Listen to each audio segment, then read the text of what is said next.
Holy Spirit, amen. Our Father, who art in heaven, hallowed be thy name. Thy kingdom come, thy will be done, on earth as it is in heaven. Give us this day our daily bread, and forgive us our trespasses, as we forgive those who trespass against us. And lead us not into temptation, but deliver us from evil. We salute the flag.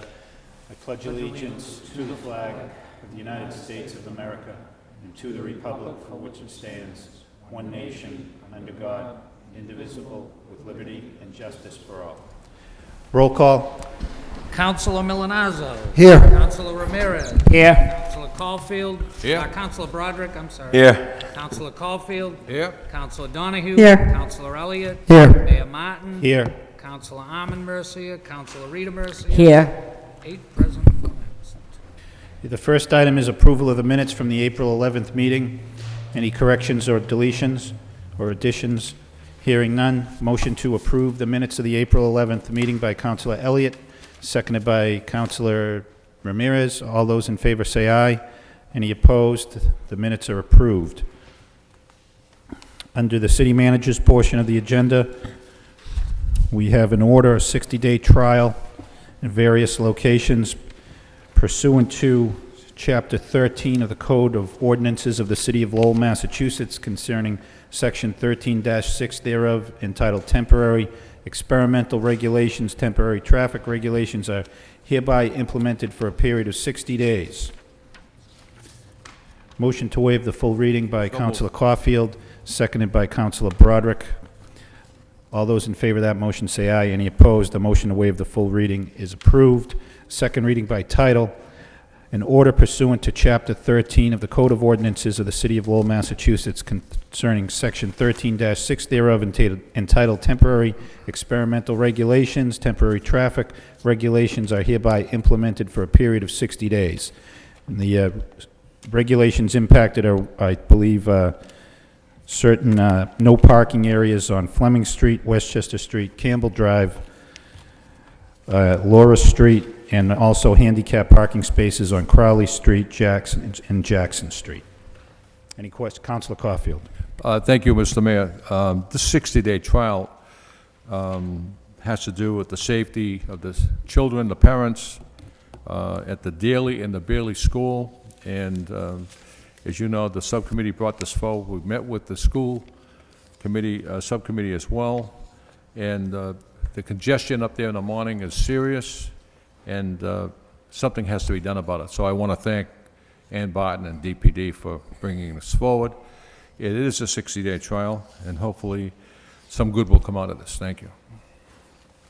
Okay, any other questions? Roll call, please. Councilor Milanazzo.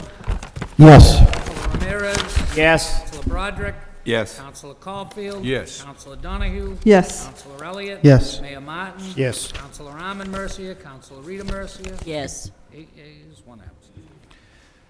Okay, the next item is a vote authorizing the city manager on behalf of the City of Lowell to apply for, accept, and expend a grant from the Executive Office of Elder Affairs in an additional amount of up to $400 to provide funding for the purchase of new computer equipment for use by the Council on Aging. Second reading, motion to waive the full reading by Councilor Milanazzo, seconded by Councilor Ramirez. All those in favor say aye. Any opposed? The motion to waive the full reading is approved. Second reading by title, a vote authorizing the city manager on behalf of the City of Lowell to apply for, accept, and expend a grant from the Executive Office of Elder Affairs in an additional amount of up to $400 to provide funding for the purchase of new computer equipment for use by the Council on Aging. No surprise, I didn't Any get it. questions? Roll call. Councilor Milanazzo. Yes. Councilor Ramirez. Yes. Councilor Broderick. Yes. Councilor Caulfield. Yes. Councilor Donahue. Yes. Councilor Elliott. Yes. Mayor Martin. Yes. Councilor Armin Mercia. Councilor Rita Mercia. Yes. 8 yeas, 1 absent. Okay, under reports, we have a report from the wire inspector concerning National Grid and Verizon's petition on Washington Street and Lexington Ave. Have a motion to adopt the report and accompanying order by Councilor Milanazzo, seconded by Councilor Broderick. All those in favor say aye. Any opposed? The report is adopted and the accompanying order is adopted. Any subcommittee reports? Okay, hearing none, we'll go to the petitions. We have 2 claims for property damage and 3 for personal injury. Motion to refer to the Law Department by Councilor Ramirez, seconded by Councilor Elliott. All those in favor say aye. Any opposed? The matters are referred to the Law Department. We also have a petition by National Grid for a conduit on Market Street that is erroneously listed under the public hearings. This is the first time it's before the council. This matter is to be referred to a public hearing on May 2nd. So moved by Councilor Broderick, seconded by Councilor Rita Mercier. All those in favor say aye. Any opposed? The matter is referred to a public hearing on May 2nd. Under the motions, we have first motion by Councilor Caulfield. The City Council requests the city manager and the city engineer, along with Mass Highway Department, report on conditions of the infrastructure of the Rourke Bridge, seconded by Councilor Elliott. Councilor Caulfield. Thank you very much, Mr. Mayor. Approximately 10 days ago, there was a large article in the Boston Globe, Northwest Weekly, and it described the conditions of bridges in the Commonwealth of Massachusetts. In one large section of this story, it had an awful lot to say about the Rourke Bridge, and comments and quotes from our city engineer, Steve Curran, that the bridge needs some attention immediately, that the footings are deteriorating, and I noticed that there's some yellow caution tape over there if people are walking. So I would like a report from Steve Curran, Mass Highway. We cannot afford, believe me, to shut down that bridge for anything. That bridge is very vital to the Highlands and Pawtuckaville, and people who reside in Dracut as well. So I'd like a full report. If that bridge needs some attention, I'd like to get that report. Thank you, Councilor. Mr. McCarthy? Yeah. Thank you, Mr. Mayor. There is work, Mass Highway, we have been contacted by Mass Highway, and there is some work, some substantial work to be done. We had a meeting last week internally. It's a question of how they're going to do it. It's going to be about a 2-week time span, but we should have everything ironed out by the end of the week, and there should be some announcement. It looks like it may be some closure at nighttime with some rerouting for about a period of about 10 days to 2 weeks to do some completion on that. So we've met with the police department, with DPD, to make sure we have a campaign out there to let people know, but there will be some information forthcoming this week when the plan is approved by Mass Highway. What seems to be the trouble with the bridge? I don't know specifically. Is it serious or just No, I think it sounds like more like an overhaul at this point. I don't know the specifics of that. I'll get that in the report. I was alarmed when I read in the paper that the footings were deteriorating, and that's alarming. So. Yeah, Mass Highway has put the contract out. It's been awarded. We've been working with Mass Highway to iron out the details on, is it going to be weekend work? They gave us a lot of options because of the impact of the University Ave Bridge. So as soon as those details come out and get approved by Mass Highway, we'll have that. And also in the report, could you let the council know how many cars in the 24-hour span, how many vehicles, put it that way, how many vehicles utilize that bridge on a 24-hour basis? And okay, Councilor Milanazzo. Thank you. I think this is a good motion. Could we also, to the Assistant City Manager, get a report as to how the bridge actually became went from a temporary bridge to what appears to be a permanent bridge, based upon the fact that it's now been there for 21 years. I mean, I think that if you work with the Regional Planning Agency, these bridges get in a queue, they get designed, and then they get funded eventually by Federal Highway, and for some reason, I don't know why this one didn't actually get into, and again, it may be in the queue, it's just not ready to be, to be funded at this time, but if you could also include that, that would be terrific. Councilor Donahue? Thank you. Just since we're talking about bridges, can we get an update, not tonight, but on the university, where we stand with Mass Highway and the new bridge, or, what phase we're at? I know periodically, there have been meetings and so forth, but if we can be kept up to date on what's going on with that. Thank you. Okay, all those in favor of the motion say aye. Any opposed? The motion is adopted. The only matters remaining on the agenda are public hearings scheduled for 7 p.m., one for zoning matters and one for motor vehicle and traffic ordinances. I do know that DPD planned on making a presentation about the proposed zoning amendments. I don't think there's any issue with having that presentation in advance of the public hearing. So if there's no objection, moved. why don't, motion by Councilor Donahue, second by Councilor Caulfield, that we hear the DPD presentation now. All those in favor of that motion say aye. Any opposed? That matter is approved. Ms. Barton and Mr. Proakis, whoever's going to make the presentation, if you could come forward, please. Sure. Thank you very much.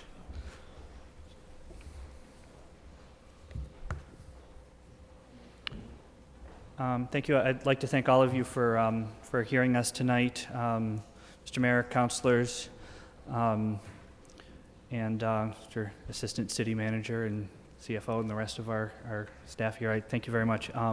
I'm here tonight to put our zoning changes that the council is proposing and bringing forward tonight in context. The zoning is not always the most exciting and interesting thing that we talk about in the management of city government, but one of the things that's important about it is the way that it shapes the places that we live and work.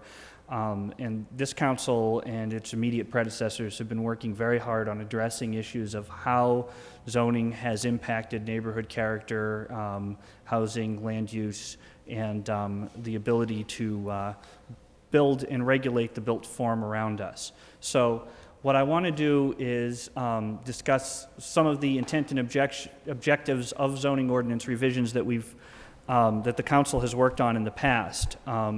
First of all, that it was clear to the council by 2001 that the zoning in the city that had been adopted in the 1960s was not working. That related to that, the council requested that DPD at that point put together zoning changes, but start with a master plan so that there was some sort of a focus on those changes. As you will probably recall, the council in May of 2003 passed that new master plan, and that was followed with structural changes to the zoning code, first in December of 2003, and then the major changes to the map and zoning districts in December of 2004. Those were based on a set of goals out of the master plan. They're what's listed on the slide up there, to discourage inappropriate infill development and tear downs of existing buildings in established neighborhoods, to allow new development that reflects the character of neighborhoods, and to implement the goals of the master plan, goals that included providing lifetime of housing opportunities, that being opportunities for people of different ages, income groups, and different lifetime goals to be able to have something available, a vibrant downtown, economic development, and the other goals that were in the master plan. So the zoning as it is has achieved many of those goals, but there still has obviously been work to be done, and we've been meeting with the zoning subcommittee more recently to address some of those concerns and make sure to try to balance between the goals of encouraging appropriate housing development and addressing issues of neighborhood character. What I'd like to do in the next couple of minutes is go through and review how far the zoning has come and what still remains to be done. The photos in these next slides show some of the projects that have been developed under the old and the new zoning. Old zoning being before the 2004 map changes, usually before the 2003 change. The new zoning being what's been in place since December of 2004. And the zoning has resulted in many new projects that are more consistent with the character of neighborhoods, but it has also addressed an issue of neighborhood character through projects that may have occurred under the old zoning that would not occur under the zoning that's in place today. The example in front of you is on Hildreth Street. The one on the left, a project approved, a by right project under the old M3 zoning, 12 townhouse units. At 97 Hildreth. The lot on the right, a house at 91 Hildreth right next door that's currently for sale on a 10,000 square foot lot, that was in the old M3 zoning that would have probably been a 10-unit townhouse project if the old M3 zoning remained in place. The zoning in place today protects that house and that character as it remains. On the following slide, we move from Centerville to a similar case in Pawtucketville. The SM2 zoning, that a slide on the left shows a project on Riverside Street, multiple townhouses, 3 to 4 stories tall. The site on the right, a house on Mount Hope Street on an 8,000 square foot lot. Before 2003, that could have been converted to 4 townhouses, similar to the building that's actually in the background just behind it. That building went up for sale right around when these zoning changes were occurring, and the new zoning, the TTF, traditional two-family district, protects that house on that lot at that density and doesn't make it possible to make any more significant changes. In some areas, the impact has been much more on site design, heights, and setback. Both of these are South Lowell districts that allow two-family houses. On the left, something that was done under the old TF that allowed you to go 2 stories above the garage level with front-facing garages and front pavement. The one on the right, similar in a lot of ways in that it is a two-family house, but a developer took advantage of the incentives to provide a front porch and projecting front bays and the requirements to place parking further back, in this case putting parking behind the building. Moving on to the Belvedere neighborhood, we have a series of 2 projects that have 4 units. The one on the left, an old funeral home, was torn down, and there was a situation where basically 2 two-family houses were built, similar to the previous case where there's 2 stories above a garage level, significant front yard pavement. The one on the right, now when 4 units are developed on a lot in common ownership, it requires site plan review by the planning board. You're seeing the 2 units in the front. There's another 2-unit building in the back. Parking is tucked between them. That building has garages as well, but they're all in parking, all tucked behind. But it's much more consistent with the row of units along that street and the character. The following slide, 2 sites in the acre directly across the street from each other. Both of these are projects that are 4 townhouse units. On the left, a project with 4 townhouses with garages and 2 stories above. On the right, a project that required both site plan review and a planning board special permit to be able to do 4 units of housing. Through the review by the planning board and the staff review working with this developer, the project was able to establish a plan that allows parking behind and units that are in a building that addresses some of the more typical Victorian characteristics of the Mount Vernon Street neighborhood, and is in line with the other buildings on the street. Institutional sites, particularly with churches and schools in the city closing or selling property, have become an issue in recent years.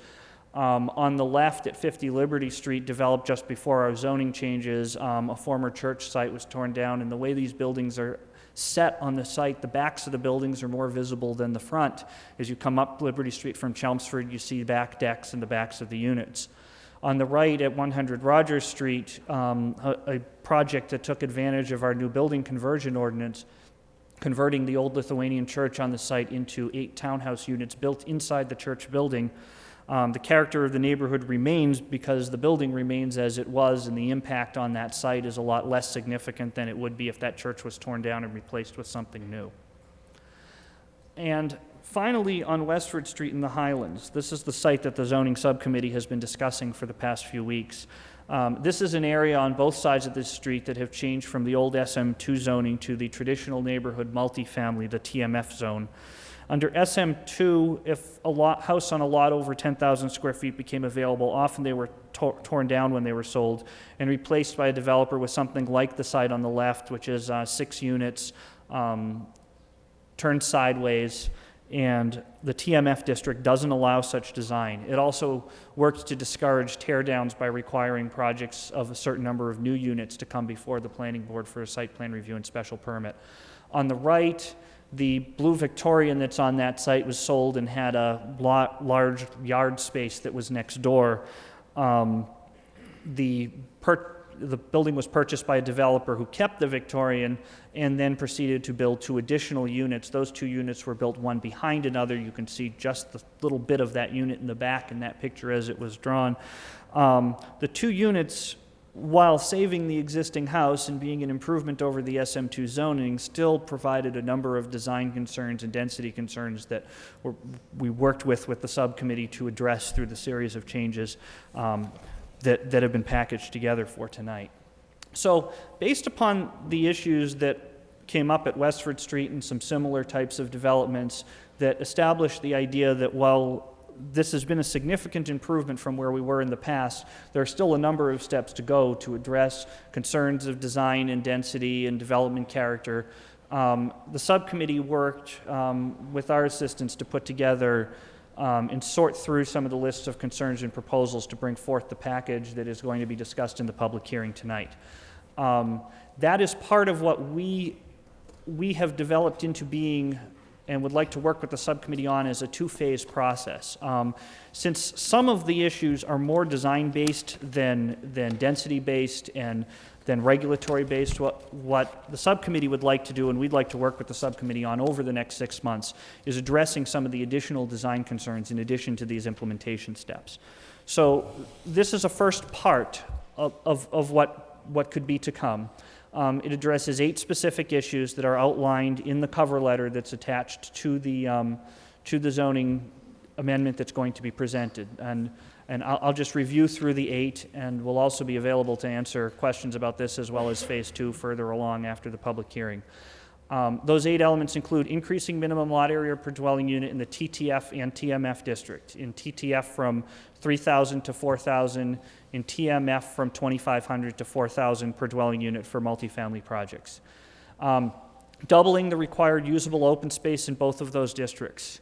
Redefining parking requirements to require the greater of 2.0 spaces per unit or 0.75 per bedroom. In the past, some districts required one and some districts required the other. This will combine the two in most of the districts that have multifamily. If you build a 2-bedroom house, you would need 2 units. If you build 2 spaces. If you build a 4-bedroom house, you need 3 parking spaces.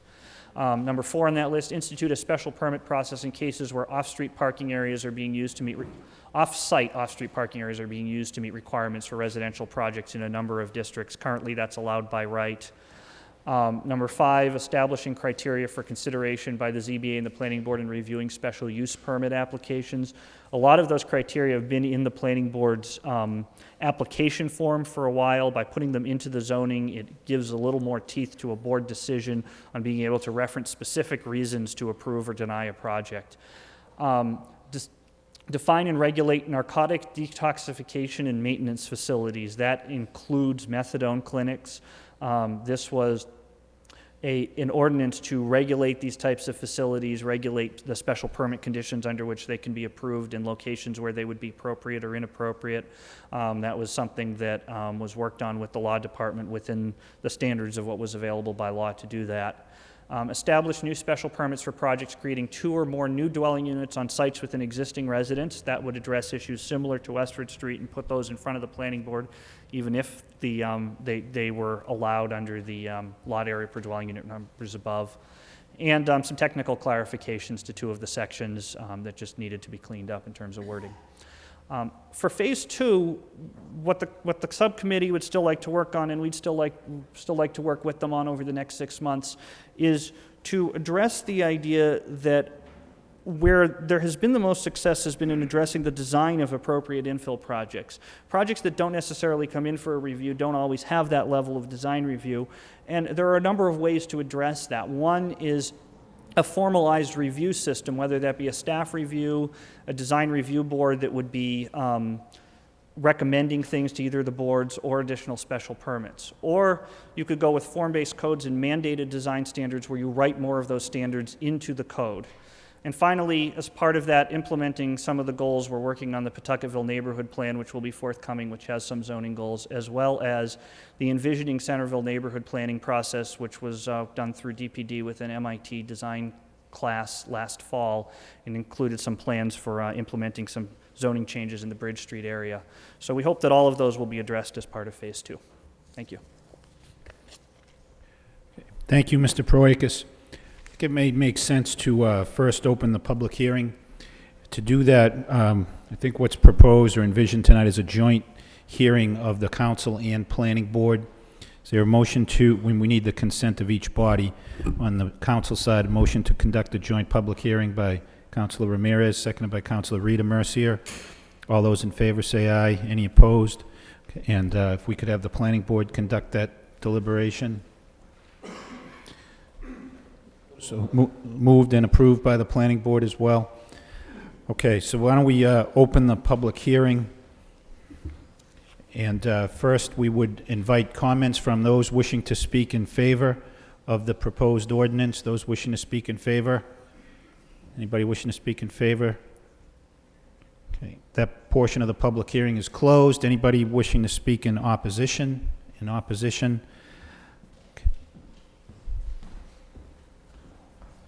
Hi, my name is David Daly, 24 Barrow Street in Lowell.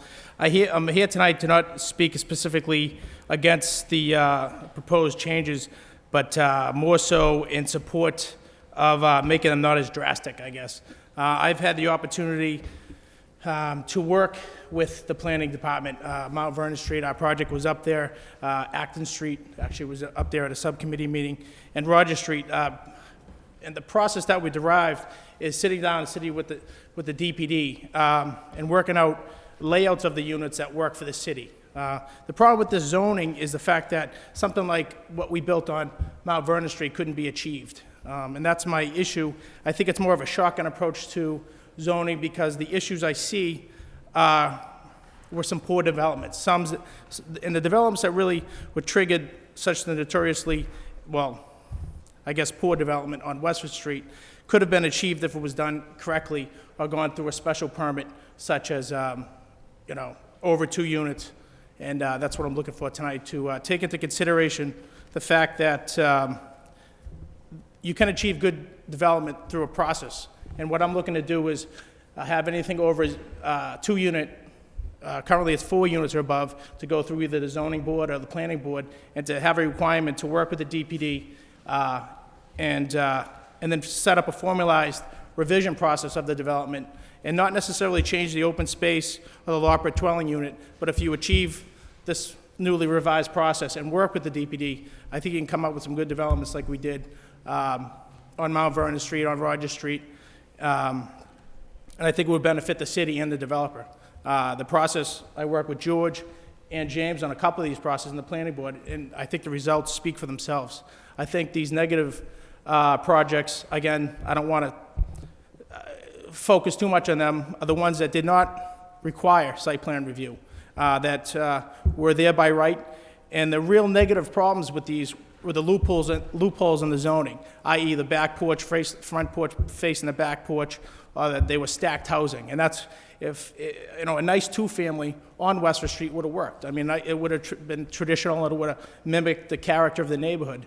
Like on Mount Vernon Street, what we built there was something that we get, multiple calls that people think that was a renovated building. And in actuality, there's parking in the back, and there's 4 townhouse units that are, pretty nice and complement the neighborhood. And that development was achieved through, again, a good process, that sitting down with the DPD and achieving a project that, again, meets the requirements of the city and the developer. And basically, that's what I would like to say tonight.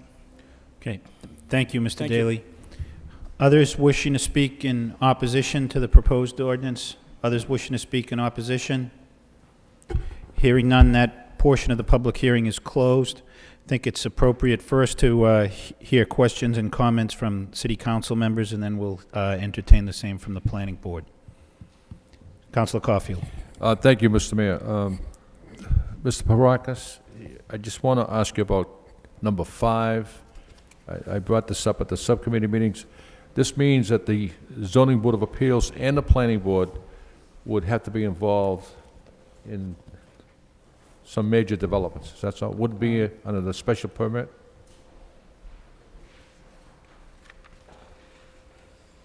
Number 5, as it's worded right now, would not change which board the special permits are before, although that is something we wanted to discuss more as part of the second phase, and that is something that was discussed at the subcommittee. All that number 5 does for now is establish additional criteria that whatever board it was before would have to address, and would have to make a finding that a project meets or does not meet those particular items. But eventually, both boards are going to get involved, aren't they? Well, I think what we want to do is, Because what we try to bring out at the subcommittee meeting is if a developer only has to go in front of one board, it's a lot easier for the developer. one of the issues that came up at the subcommittee, one of the issues that remains to be discussed in more detail, was the general concept that certain projects that are site plan and special permit would have their site plan review before the planning board, and their special permit before the zoning board, which would add an additional board's layer of review in that project. There are some advantages and disadvantages to that we discussed through at the subcommittee. Changes to that proposal did not make it into this version of the ordinance, and we were going to discuss that more as part of the second phase. I don't have that much more to say, but Mr. Daly is a good developer, as we all know. But it is the 2 homes on Westford Street that triggered this, and that was the straw that broke the camel's back. That development is disgraceful, and it's ruined that entire neighborhood, the aesthetics of the neighborhood, and there's not much we can do about it now. But at least if the council votes for this zoning change, that won't happen again, hopefully. Thank you. That's correct, yeah. Okay. Councilor Donahue? Thank you, Mr. Mayor. Well, I certainly support the proposed changes, and I know the subcommittee has worked hard, as did the subcommittee in the last council, to try and improve the zoning in the city. And so I certainly support all of the proposals here tonight. I did have a question about number 6 regarding narcotic maintenance facilities. You know, a few months back we had an issue as far as a proposed methadone clinic right across the street from the high school. Putting that aside, it raised an issue in many people's minds, what if any, zoning's in place. So I guess with regard, maybe I should address this to Mr. Proakis.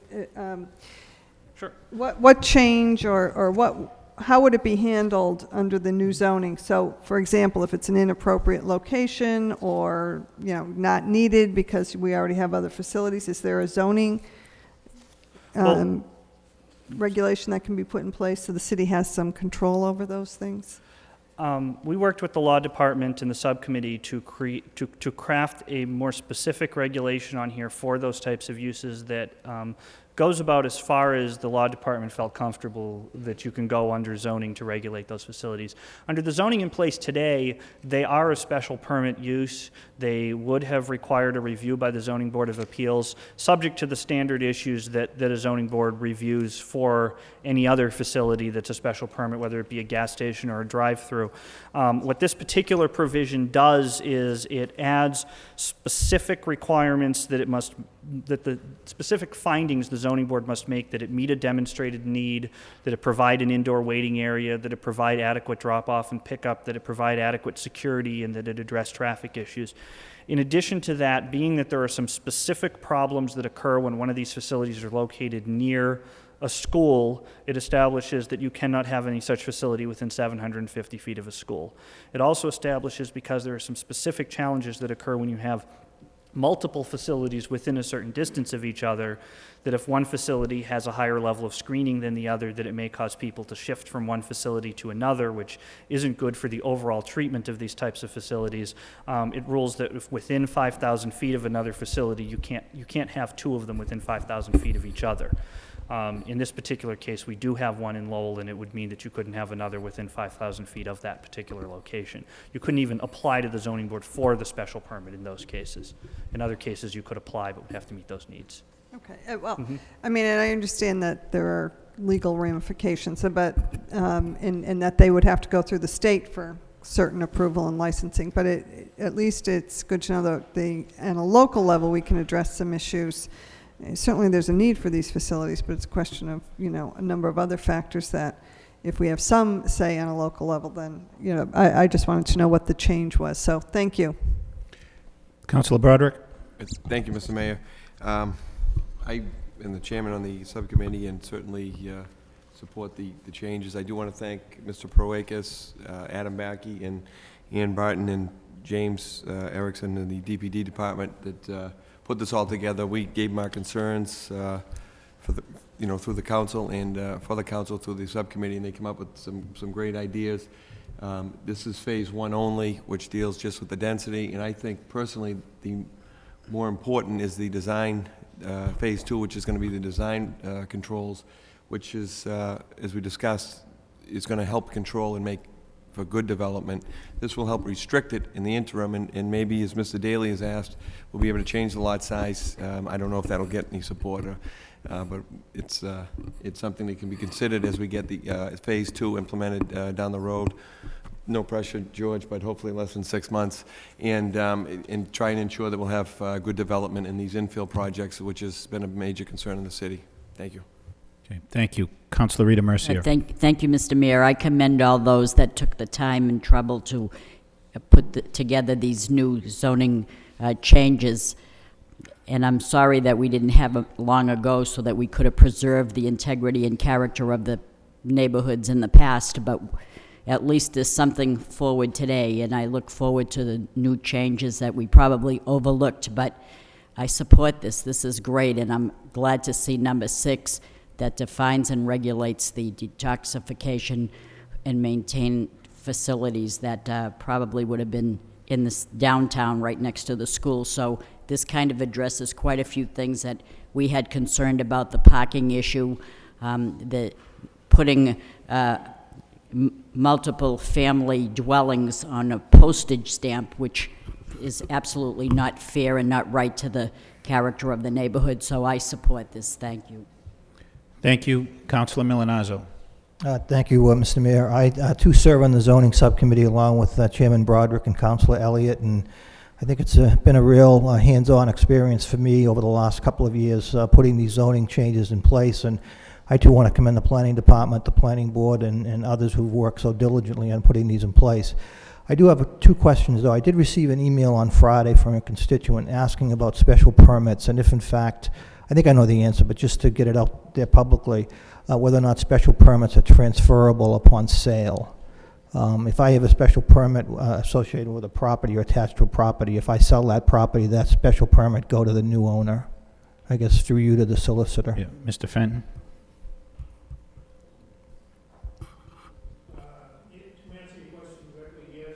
It would. The special permit would run with the land. There could be some specific conditions that would have been imposed at the time the special permit was granted that might have caused it to expire. But that aside, it would run with the land and pass to the with a change of ownership. Okay, thank you. And my other question has to do with number 7. Again, Mr. Daly is a very good developer in the city, and he should be congratulated for his projects. Would this new criteria under the zoning code actually allow him to continue to do his, his good work if you actually establish a new special permit for projects which create 2 or more dwelling units on sites with an existing residence? I mean, his projects would, it's my understanding is, reading that, would be able to go forward. There may be an extra step involved, but I think they'd still be able to go forward. I could be wrong. Maybe direct that question to George. Mr. Proakis. Yeah. Sure, I'm happy to answer that. The criteria under number 7 certainly would not have an impact on what he's been working on. The concern, the one area where there may be an impact based upon his some of the projects he's done and some of the conditions and changes we're making is the minimum lot area per dwelling unit. So number 1, in particular, a couple of the projects that I put up as examples of things done under the new zoning, which he has completed, have been done at the lot area per dwelling unit in TTF and TMF under the existing zoning. This will change those numbers, at least for now. The question has been asked if we could bring those numbers back down under certain circumstances where certain design criteria are met, but it would impact, for example, the lot he did on Mount Vernon Street that was shown was done at the 2,500 per dwelling unit in the TMF, and the lot on Rogers Street at the 3,000 per unit in the TTF. And I know he has a project in progress on Acton Street that's at the 3,000 per unit in the TTF that would be impacted by this. Okay. Did Mr. Proakis, did you, the staff or the subcommittee, consider the alternative that Mr. Daly proposed, where you would have site plan review for every project with 2 or more units, as opposed to changing these dimensional requirements? Is that something that the staff considered, or just saw it as not feasible, or it's something to consider in the future? It's it certainly could be something to consider. It's one of the discussions we had at the subcommittee was the discussion of whether or not this should be addressed as a density issue or a special permit issue or some combination of both. In what the staff put out a number of different proposals, the suggestions that came out of the subcommittee, and I won't speak for the subcommittee, I should let the members speak for themselves as well, but I think the feeling was, and the recommendations that came forward that we put forward based upon the subcommittee discussions, were to do a little bit of both, to do the special permit in the cases where you're adding new units, where one either exists and is going to be torn down, or where one exists and is going to be added to. But in addition to that, in the two specific districts, TTF and TMF, that had been of specific concern, to make some changes to the lot area per dwelling unit number as well. Okay, thank you. All right, Councilor Elliott. Thank you, Mr. Mayor. I just want to make a couple of brief remarks as being a member of the subcommittee, and planning development really should be commended as well as the members of the subcommittee, because it's not an easy process, and bringing all of these issues together for this, I would say the third revision, is very important in it. And I've always been an advocate of increasing the parking significantly, because families have more vehicles, and I think the trigger for a lot of these changes with the Burbeck property, and I got the same request that Councilman Malinazzo did about the Burbeck property, and I think that's an issue that I'll bring to the next subcommittee meeting. And my question, one more question to the city solicitor would be: is that a state law under chapter? Under 40B, first of all, I'd like to welcome Mr. Fenton back. Nice to see you here again, Mr. Fenton. But is that a state law, or is that an ordinance that we could amend again so that the special permit doesn't go with the property? And the concern that I got from the constituent is that the Burbeck property is up for sale again, and that's the question: does that special permit go with that property? Mr. Fenton? Yes. Maybe it's not for sale, but this is the concern that I received from from a constituent, that's what they understood. Maybe that's not the case, but I think it really brings up a larger question: does special permit go with? Is there something we can do to prevent that? Well, first of all, I think it's under existing law that special permits generally run with the land. As I said, there might be some condition with respect to the property itself that would have a lifetime of 5 years or something that in turn might cause it to run out and therefore to, in a sense, expire. But short of that, it would run with the land. Ordinarily, just findings in the granting of a special permit for various reasons would continue and pass with a change in ownership. And the same with the variance as well. Okay, thank you, Mr. Fenton. So I'm going to support this. I think it takes us the next step further where we want to be. It provides another level of oversight, particularly with the special permit process. I understand Mr. Daly's concern, and I think the difficulty with this concern is, and if I remember correctly from the subcommittee, we did discuss it, Mr. Mayor, and the issue is special permit. We can implement changes, site plan review, and correct me if I'm wrong, Mr. Paroikis, but we can make recommendations, but depending upon what the zoning says, what the density says, they're allowed to do, they're allowed to work within those parameters. That is correct. The difference between site plan and review and special permit being that if a planning board has site plan review, they're looking at site layout, landscaping, parking, building layout, but essentially they're in a position where if a complete application is submitted, they can either approve it or approve it with conditions, and solicitor can correct me if I'm wrong about that, but I believe that's pretty much the standard. And a special permit allows the opportunity to do much more to address a whole series of issues. And now with the new wording in the zoning proposed for under number 5 on that list, it would deal with the boards addressing issues of neighborhood character, traffic, environment, site layout, landscaping, and a whole number of issues. If the boards are not happy with that, they can deny the project. If the board thinks it has to be radically redesigned or half the size or whatever, a board can send it back for more revisions, and that gives a lot more strength to a project that comes in with a site plan review and special permit together. Okay, and that's why I support it. And Mr. Daly he's come to all the meetings, and he does do respectable work. But unfortunately, that's not what we're always dealing with the city when we have other developers. So I'm going to support these provisions based on that, and look forward to the next phase, which is almost as important. It's going to take a little bit more time, but that's putting in design standards, so we're not just putting in boxes, sideways or any other way on these lots. So thank you, Mr. Mayor. Okay, thank you. All right, questions or comments from members of the planning board?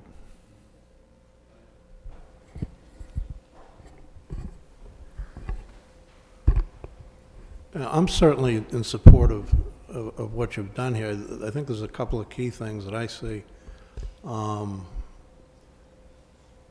You're addressing density, and by tightening up on that, I think you're going to get rid of some of these bad projects. And secondly, the parking requirements. All you have to do is sit in some of our public hearings and listen to the number of people that complain about parking. Anytime we can tighten that up, I think it's a good thing, as long as it's reasonable and realistic. So I'm very much in favor of particularly those two things. And I think what Mr. Daley brings up is legitimate, and I'm all in favor of putting that back on the table for further discussion. I too am in favor of these changes. As Richard said, the big issue at our board meetings is parking issues. Everyone comes and they complain about parking. And I know there's been a big issue because we sort of stuck by what was on the books before. And with these changes, I think it's going to make a big difference. It's also going to help the neighborhoods keep their character instead of just building some of these homes where a lot of developers come in, a one-shot deal, and then they're gone. And we have a lot of reputable builders around who are trying to do good projects, but we have some who just want to come in, build, get the quick buck, and move on. So I think these are good changes, and it's going to help the city of Lowell move forward. I also am in favor. I think a lot of work went into it for DPD. I think it will definitely cut down the density of the projects. And I'm certainly in favor as well. I want to thank the council and subcommittee that worked very hard on these proposed changes. I had the opportunity to attend these subcommittee meetings. We've come a long way. I think we've closed a lot of the loopholes. I think we're moving in the right direction. There's certainly some more work to go, but I think that we are definitely heading in the right direction, and we appreciate the opportunity to weigh in on this. Okay, procedurally, the next step is for the planning board, if it is so inclined, to deliberate and make a decision and make a recommendation to the council, and then upon receipt of that recommendation, the council can then act. Mr. Chairman, I'd make a motion that we recommend to the City Council to approve the proposed zoning amendments. you have a second on that motion? I'll second that. All in favor, say aye. Aye. Aye. It's a vote. We'll sign off on the our petition, give it to you in writing, Mr. Mayor. Okay, thanks. We will await that report momentarily.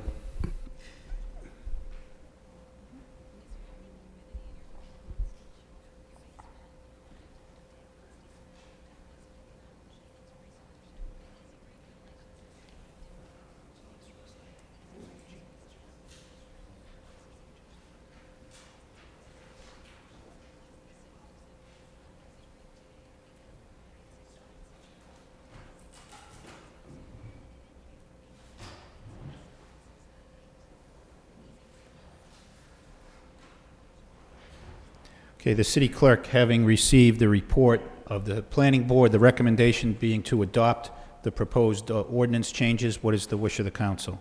Move approval. All right, motion to approve by Councilor Rita Mercia, seconded by Councilor Broderick, to approve the ordinance amending the Code of Ordinances, City of Lowell, Massachusetts, with respect to Appendix A thereof entitled Lowell Zoning Ordinances by amending various sections. Roll call, please. Councilor Milonazo? Yes. Councilor Ramirez? Yes. Councilor Broderick? Yes. Councilor Caulfield? Yes. Councilor Donahue? Yes. Councilor Elliott? Yes. Mayor Martin? Yes. Councilor Arman Mercia? Councilor Rita Mercia? Yes. 8 yeas, 1 absent. Okay, the ordinance changes are adopted, and that concludes the public hearing. Thank you, members of the planning board. We do have a second public hearing for tonight, an ordinance amending the Code of Ordinances, City of Lowell, with respect to Chapter 13 thereof entitled Motor Vehicles and Traffic. An ordinance amending the Code of Ordinances, City of Lowell, Massachusetts, with respect to Chapter 13 thereof. Motion to waive the full reading by Councilor Rita Mercier, seconded by Councilor Ramirez. All those in favor of waiving the full reading, say aye. Any opposed? The full reading of this ordinance is waived. This is the quarterly traffic ordinance. We will open the public hearing now. Anybody wishing to speak in favor of the quarterly traffic ordinance? Anybody wishing to speak in favor? Hearing none, that portion of the public hearing is closed. Anybody wishing to speak in opposition to the quarterly traffic ordinance? Anyone wishing to speak in opposition? That portion of the public hearing is closed. What is the wish of the council? Motion to approve by Councilor Elliott, seconded by Councilor Donahue. Roll call. Councilor Milonazo. Yes. Councilor Ramirez. Yes. Councilor Broderick. Yes. Councilor Caulfield. Yes. Councilor Donahue. Yes. Councilor Elliott. Yes. Mayor Martin. Yes. Councilor Arman Mercia. Councilor Rita Mercia. Yes. 8 yeas, 1 absent. Hey, I believe that concludes the matters on the agenda. Is there a motion to adjourn? By Councilor Milonazo, seconded by Councilor Broderick. Councilor Caulfield. You still got a public hearing on National Grid, Market Street? That matter was referred, we took that up earlier, was referred to a public hearing on May 2nd. It was erroneously listed under the public hearings, Okay. and we took it up under petitions. Before you adjourn, Mr. Mayor, through you to the manager, I file a motion to have National Grid put a light on Johnson Street in Pawtuckaville, and I'd like to know where that stands. What's the street, Councilor? Johnson Street.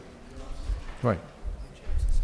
Councilor Donahue? Maybe what we should do, they got a whole laundry list the last time they were here. Maybe we should notify them that before May 2nd, they should come in with a list of accomplishments or, a plan for attack, because give them a heads up, they're going to get hit again with all the requests, so.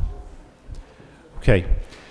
That's sound advice. So if you have requests, maybe we should get those to Mr. McCarthy in advance of the May 2nd meeting. So the motion on the floor is to adjourn. All those in favor say aye. Any opposed? The meeting stands adjourned.